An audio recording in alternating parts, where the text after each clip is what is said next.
The Quran says you are busy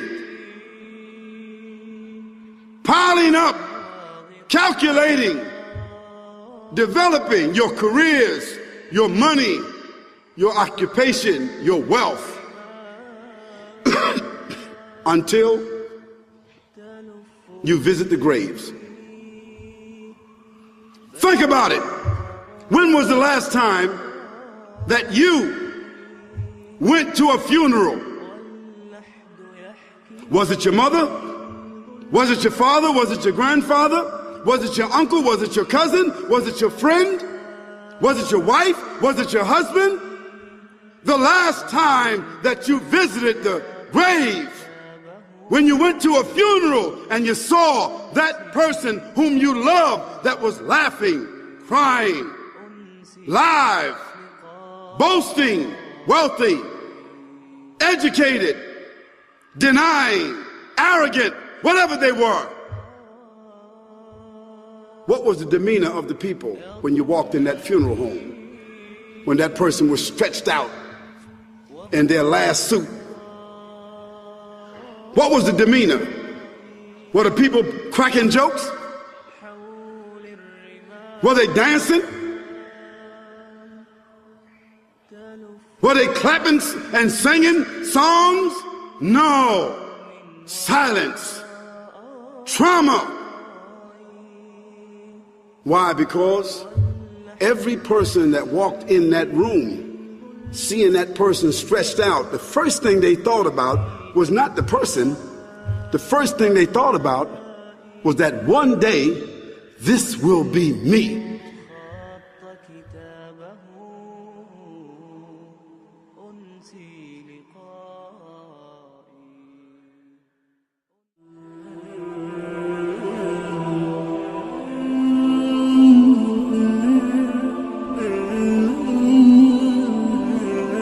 We live in this dunya as if we are always going to remain here. Many of us, we don't think about our moment of death. Many of us, we live as though this is where we are going to remain. As though Allah subhanahu wa ta'ala has given us life forever and we are going to remain on this dunya for all time. And there is not a single person here who knows what his moment of death is going to be like. The first thing that happens to this person when he is on his deathbed, his family are sitting all around him. His loved ones are making dua for him. And this may be us. The angel of death descends upon this person. The angel of death and his deputies, they come and they have black faces. And this is a creation which you have never seen before in your life. And at that moment, you are surrounded by your family, but you feel so alone. Because only you can see these angels. And you are trying to say to your family, help me, but they can't help you. And so these angels, they descend. And they come with a foul smell. And they come with a rough sackcloth from hellfire. And you are sitting there and you want to scream, but your voice is not coming out. And the angel of death comes and he sits at your head. And then he says, "O evil soul, come out to the anger of Allah and His punishment." And so your soul, it hides within your body because it doesn't want to come out. So your soul, it hides within your body. And then the angels, they beat that person and they pull his soul. And the Prophet ﷺ, he said, his soul is removed like a many hooked iron skewer. So imagine some wet wool, and the way you pull a thorny branch through that, the way it rips and it tears at that wool. And that's the way it tears at your veins and your muscles. And the person is in intense pain. And then they ascend to the first heaven. And they knock on the doors of the heaven. And it is asked, who is it?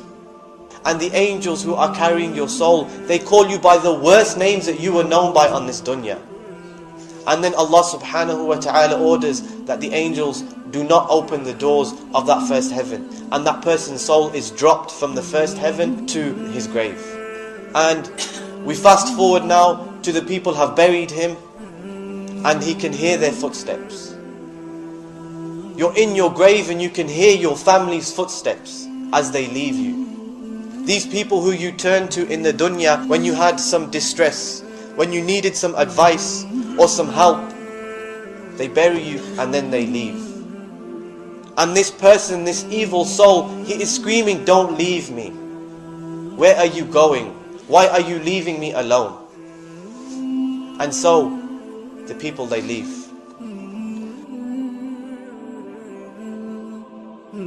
And then, in a sudden, he sees in the distance two angels, two very scary angels approaching him. They are called Munkar and Nakir, and they are black and they are blue. So imagine you've never seen this, and you see them approaching you. But do you have anywhere to run? Do you have anywhere to hide? Do you have anything that you can protect yourselves with? So they sit that person up in his grave. And then they ask him 3 questions, but these angels are rough. They're not going to ask you in a polite way. So the first question, who is your Lord? And this person, he didn't learn about Allah subhanahu wa ta'ala. He didn't learn about shirk. He just lived his life. He didn't care. He was too busy chasing the dunya. So he's going to say, oh, I don't know. Then they are going to say, what was your religion? And this person, he was too busy. He came on a Friday and he prayed his Jumu'ah, but after that he didn't pray. He prayed his Eid Salah, but after that he didn't pray. He didn't know his religion. He didn't care about his religion. So he's going to say, I don't know. Then the third, who was this man that was sent to you? He's going to say, I don't know.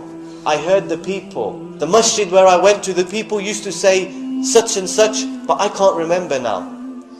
And then a voice calls out. The angels are told to furnish his grave with the furnishings of Jahannam.